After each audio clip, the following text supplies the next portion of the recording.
This is Pod Populi, podcast for the people.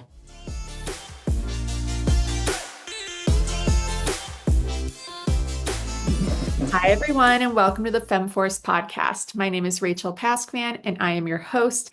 And today I'm so excited to be joined by Oksana. Now, Oksana is an intuitive business coach who specializes in EFT, which is emotional freedom technique, and hypnosis. So, two things that we're going to get into today. She started off being a corporate girly, being a medical editor, and now she is helping women break through their fears, self-doubts, all the things that we're going through as women every single day.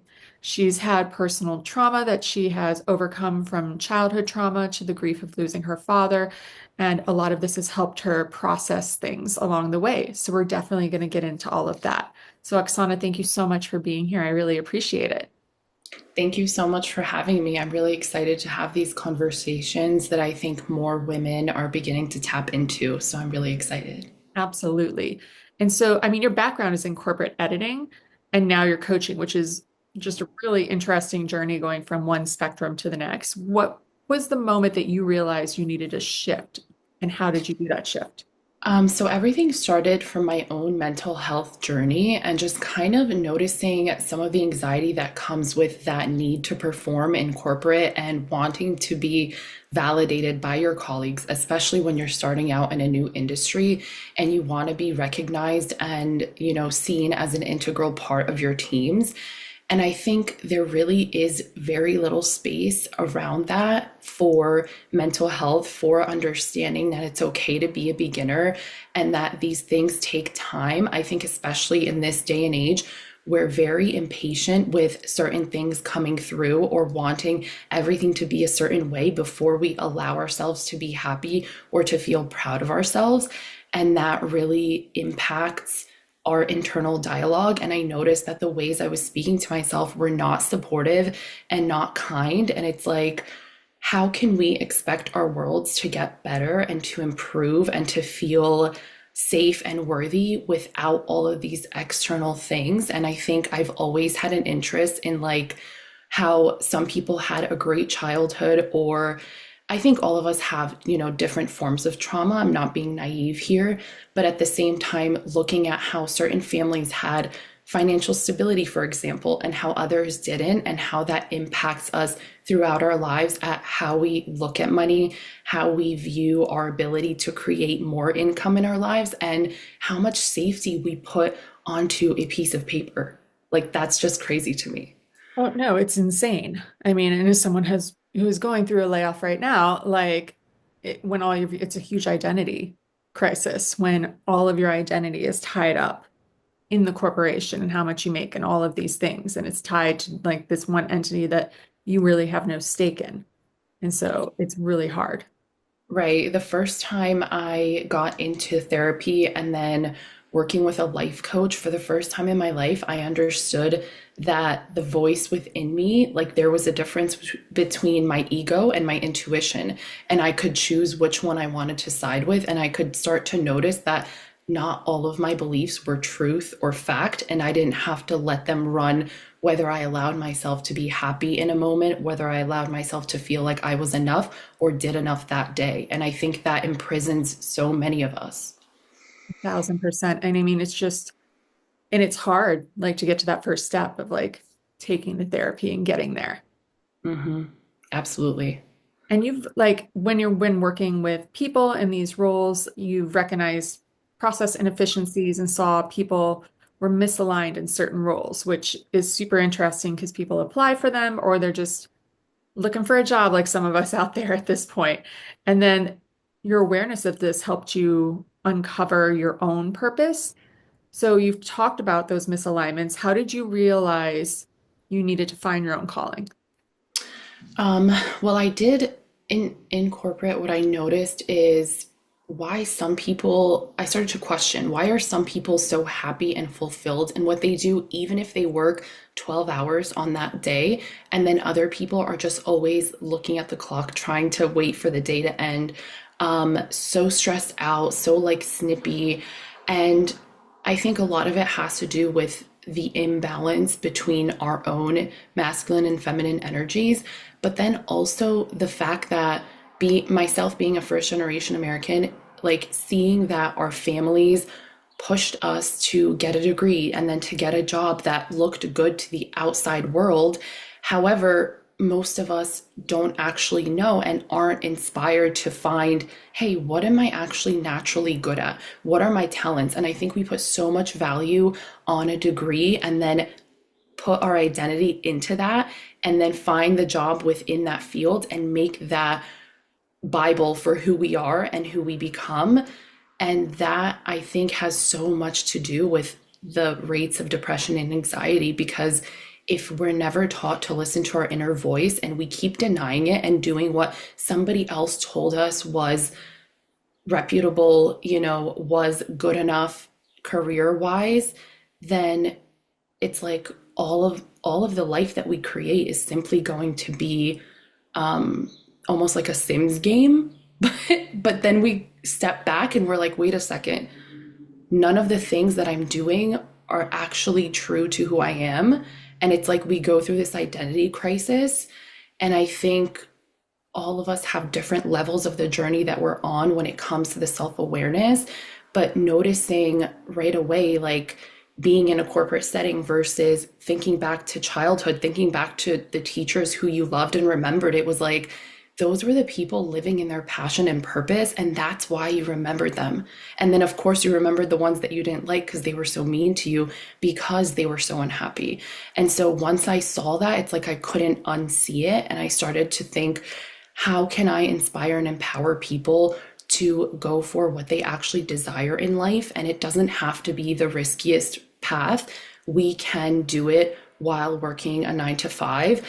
But what are the blocks holding us back, right? And the biggest one, I think, is the inability to hear our inner voice. Another one is imposter syndrome, because once we've connected all of our identity to this job, well, now who are we? And now what are people going to say when we try to do these other things that are more true to ourselves? And a lot of times, yes, people have this vision of us. And as we begin to step out of that, it makes them uncomfortable, because now we're shining a light at the fact that maybe they're not as happy as they pretend to be on social media either, right? I mean, and it's like I said before, the identity crisis of it all. Like I'm now very used to, hi, I'm Rachel. I work at where I was working. And now I'm like, but who am I without that? Like people would introduce me that way because they were so impressed by where I worked. And I'm like, well, now what am I?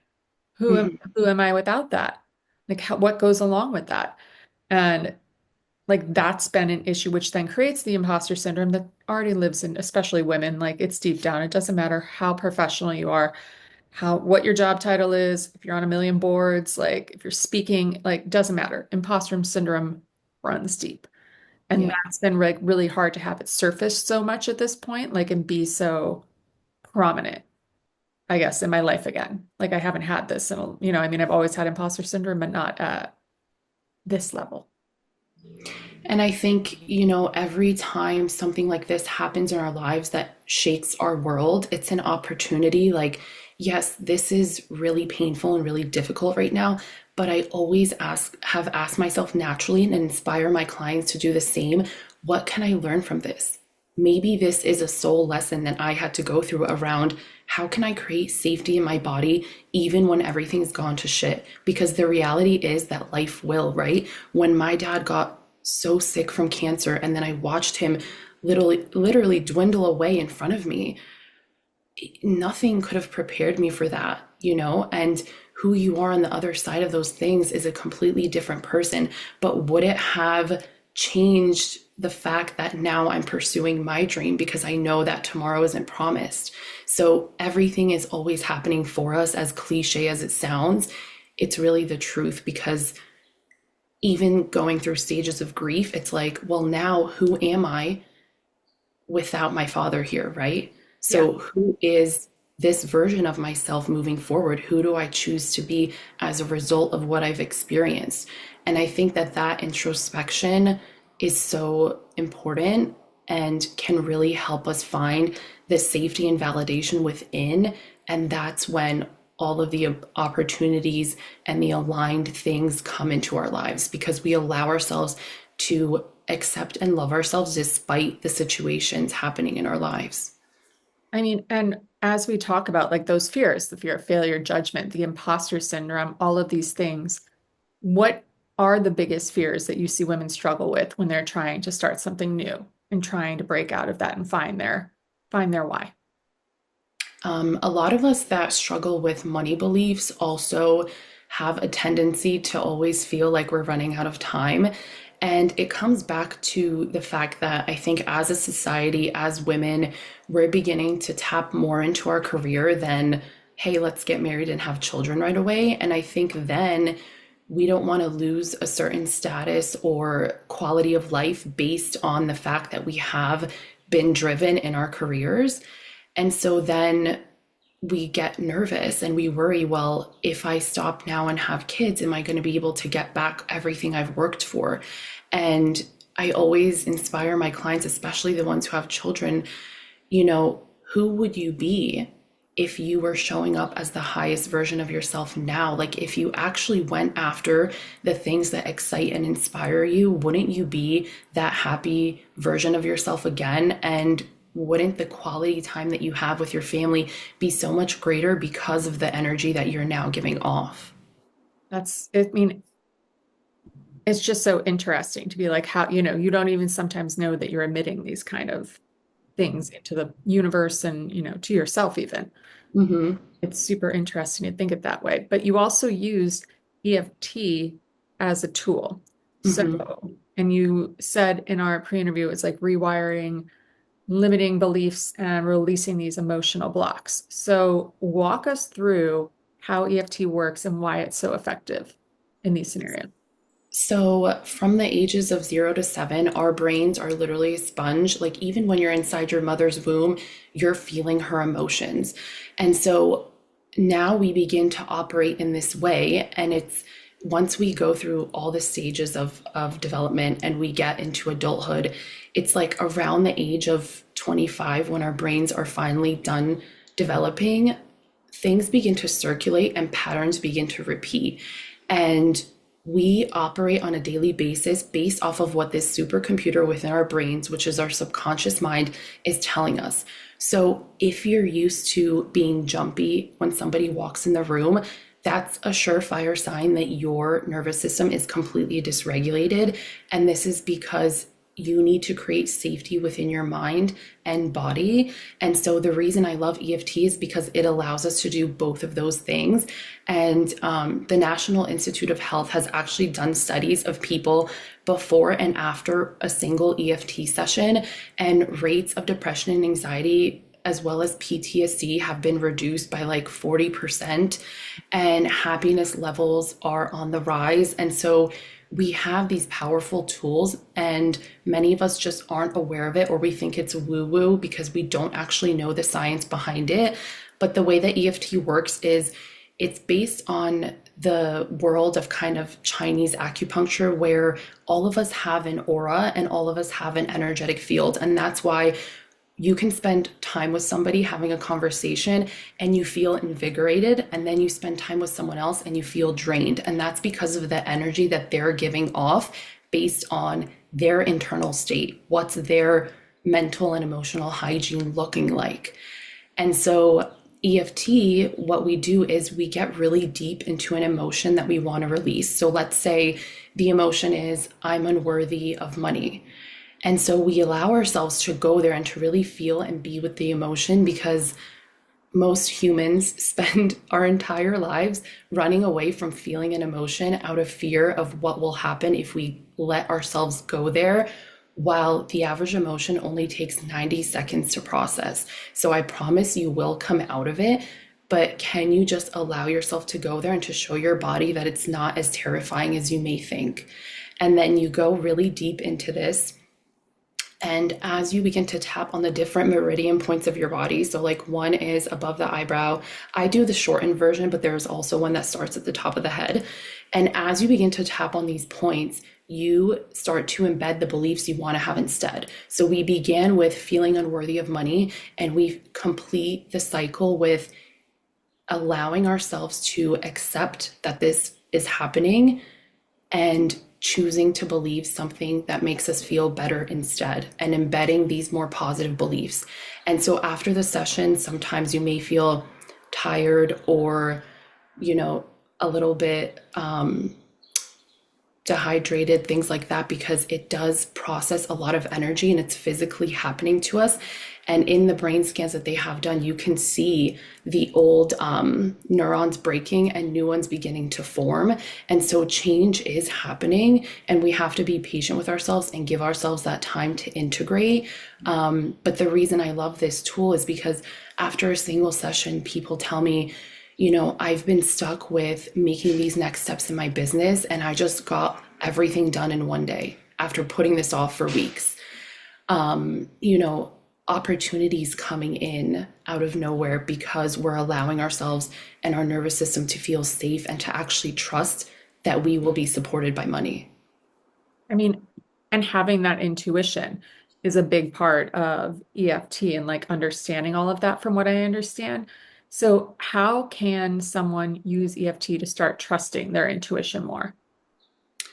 So, one thing I like to do is anytime I feel like this self-sabotage coming up within myself of knowing what I need to do and not doing it, is going back into EFT even for 10 minutes in the morning when I wake up feeling off, or in the middle of the day where I am seeing those patterns coming up. Just take the 5 to 10 minutes to EFT tap. You can find videos on YouTube for this. And it's all about coming back to, even though I'm procrastinating and sabotaging myself right now, I deeply and completely love and accept myself, right? I am safe to take these next steps. I know I have what it takes. And that ability to come back into trust is what allows us to calm down our nervous system and start to hear our intuition. And so then what happens as a result of this is you're taking a walk or you're in the shower and these ideas begin to come through because you're able to sort of start opening up to them instead of being so closed off and tense in all of the fear energy. I mean, and when you're thinking about it from like that external validation that you were talking about, how do you feel, because it's 2025 here, that social media is affecting the confidence, and like how do we break free from doing that comparison on ourselves? I see a lot of business owners looking at views or thinking, if I could just go viral, my entire life will transform. But there's so much more to business. Like, you have to figure out how to speak to your ideal clients. You have to figure out how to market yourself. And these things take time. I think there's a huge misconception around these coaches telling people, sign up for my program and within 6 weeks, your business will be off the ground. Okay, yes, we can put it into the physical, right? Like, we can create the websites, we can start getting consistent on socials and all of these things, but it still takes so much more than that to build the like, trust, and know with the people in your audience, especially if this is the first time you've started talking about yourself in this way. And it's going to take time to figure out how you want to express this and what you're actually wanting to do in business, because chances are you're going to begin and then you're going to pivot because new discoveries will come up, or you'll notice different things that your clients seem to consistently be struggling with. And now there's going to be a shift, right? Maybe a new offering. Did that cover the question? Yeah, absolutely. I mean, and we talked in the beginning, so your father unfortunately died from cancer, and I'm so sorry for that, because that has to be such a traumatic experience to experience, not only for him, but for you to view, and then the helplessness of it all. But you've personally overcome this deep trauma and this huge loss. How has that influenced the way you help others? It's interesting because all of my life I went through extremely difficult things, like, you know, a very tumultuous, toxic home, and just not really feeling safe, not trusting myself in the majority of my life. And then seeing that reflected back to me through friends and relationships, and then toxic work environments, and learning how to navigate all of that. Then losing my dad, like, through the process of so much of the healing that I was doing on myself, what actually happened is I was able to begin to see, I think a couple years before I lost my dad, that he was simply doing the best that he could with what he had. And although, he obviously never addressed his own mental health struggles, and that was a big influence and effect on my life.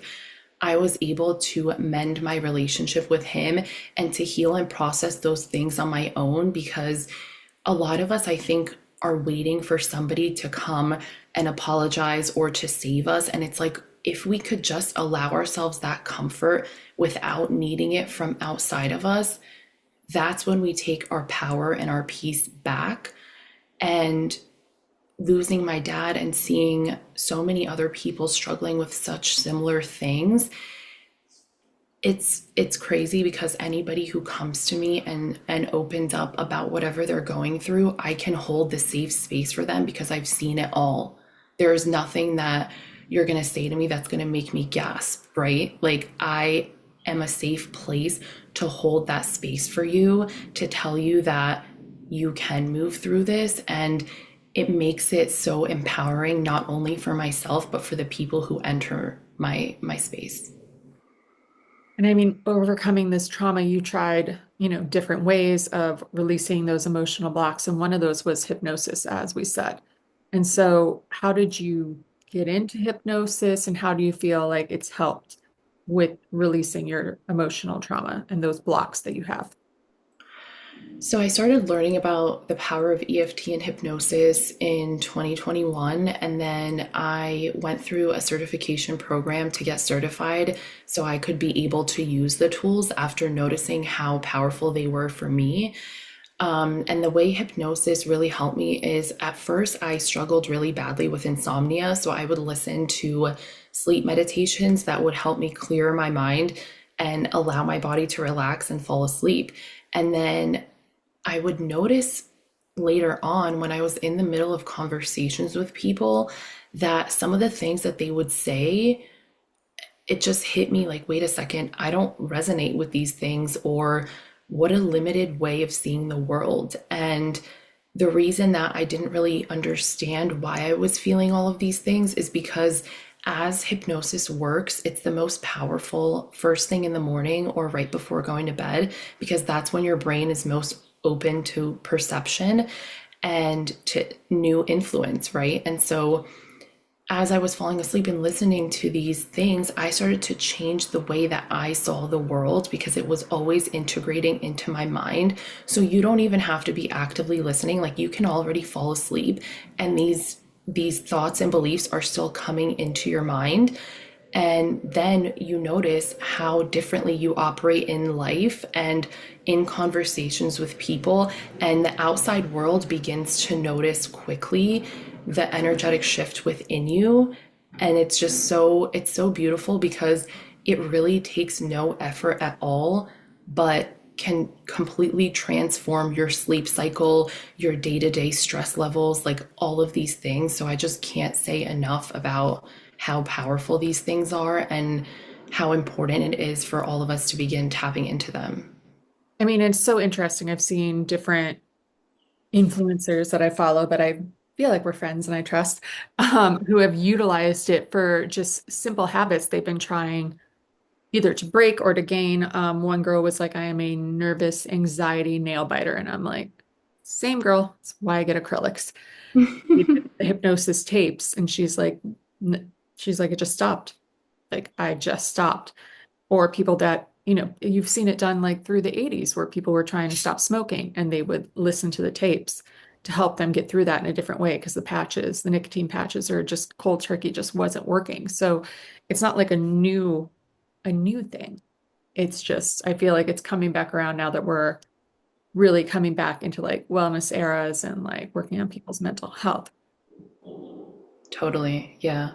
I just, from my own experience, I can't say enough about how limiting and how you can be a prisoner in your mind truly when you have no control over your day-to-day thoughts, and most of them come up as negative.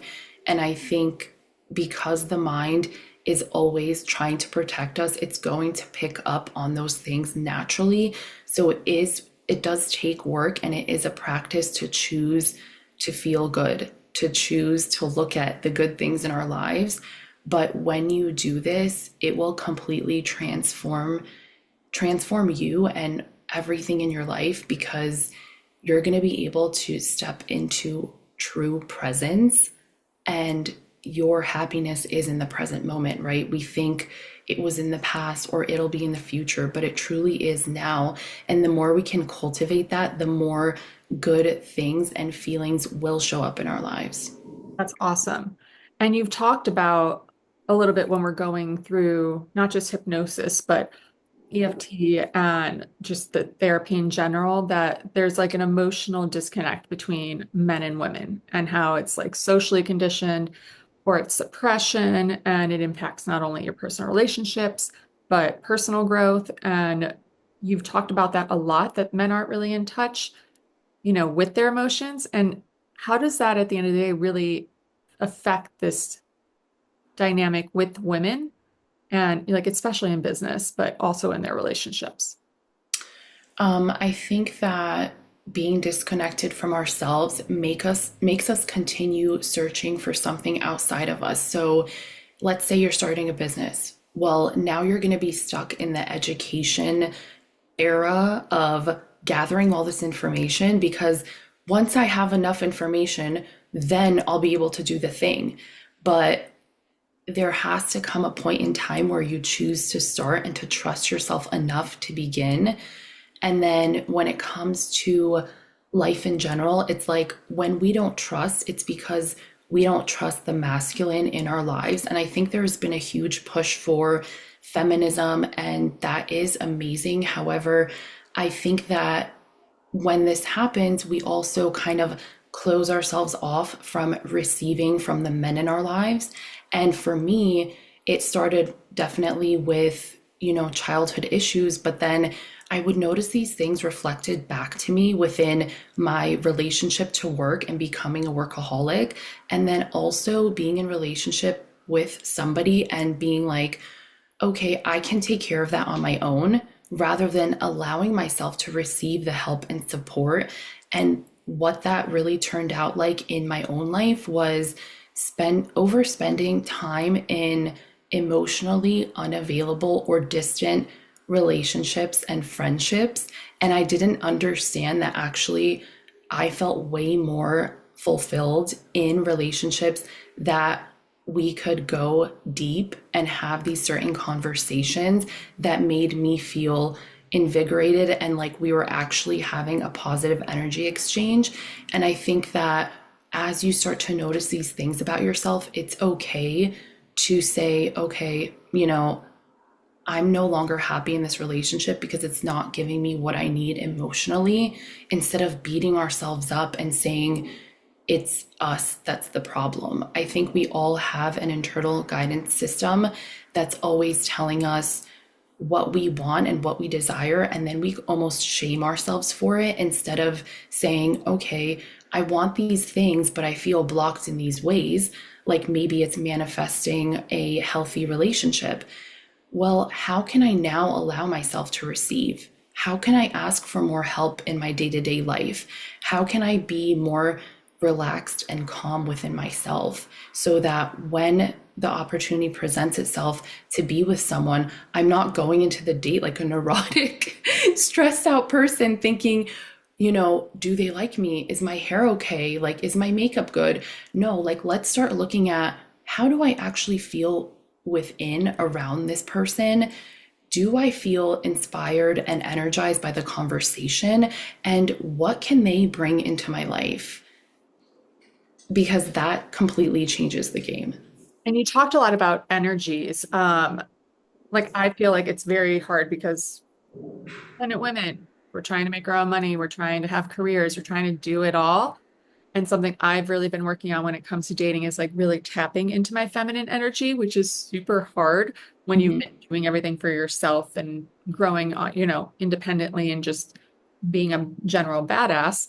But like having to tap into that feminine energy where I'm like, let him explain how to do this, even though I know he's doing it wrong and there would be a better way to do this. But I'm like, nope. I'm gonna be like, thank you so much. Oh, you're going to do that? That's so nice of you. Thank you. My gosh, I didn't know that. So amazing. But it's hard. It's really hard as you get older as a woman and the more independent you become. And especially when you can do everything on your own or use an app to do everything on your own. Hmm. Or than I being. think we all know, especially as high achieving women, we know what we're capable of, but it's like, do we actually want to do all these things? Like, yes, we may do it better, but do I want to be the one who's constantly cleaning, laundry, cooking? No, like I want this person in my life to step up and to recognize like, hey, we both had a really stressful week. Let's get takeout. Let's like Want a partner. decompress together. Yes. Want a partner over just being like the gender specific roles, which I totally get. I think most women in this day and age is like on it. They're like, this is what I want. Like I already have the, like I have the career, I have the finances, I have all of this. Like I'm looking for a partner though. Like I'm not trying to add stress to my life. I'm trying to find balance and love. Exactly. I think we all need that emotional support. And also, I think it's good to have different dynamics, especially if you are a woman who's, getting shit done throughout the day. Let's have somebody around who can allow us to get out of our thinking brain and like into some ease and peaceful things for the evening, right? That can allow us to relax and receive and then let ourselves rest instead of always being on. 1,000%. And I mean, just trying not to be on, trying to do more of the feminine energy, working, with EFT and hypnosis. These are all things that, can help you dive into this, I'm assuming, and really Absolutely. balance. That's awesome. Well, as we wrap up, I do have one final question I like to ask all of my guests. But if you could give one piece of advice to your 16-year-old self, what would that be? Stop asking everybody else for advice and look within. Allow yourself to trust yourself and to know that you are the one who can make the best decisions for you. That's a good one. Very poignant for today. We all need that. Just to take our own advice and know that we're worthy. Definitely. It's so important to come back to that self-trust and to know that we are enough and we can make the right decisions for ourselves and that we will be okay even if things don't pan out exactly as we wanted them to. I love that. Well, thank you so much for coming on the podcast. Please pimp yourself out. Tell everybody where they can find you, your website, Instagram, all that jazz. You can find me on Instagram at it's Oksana Maria, and my link is on there with my offerings, and I will be updating with some new things as well. So I would love for you to follow along. Awesome. Everyone go follow her, take a look at the offerings, jump right into this. I think it's a great way to start after Q1 here of 2020, a rough 2025, to really get into this and like understand where we're all coming from. So thank you so much, Oksana. I really appreciate you being here and talking about this. Thank you, Rachel. This was amazing. We'll see everyone next week.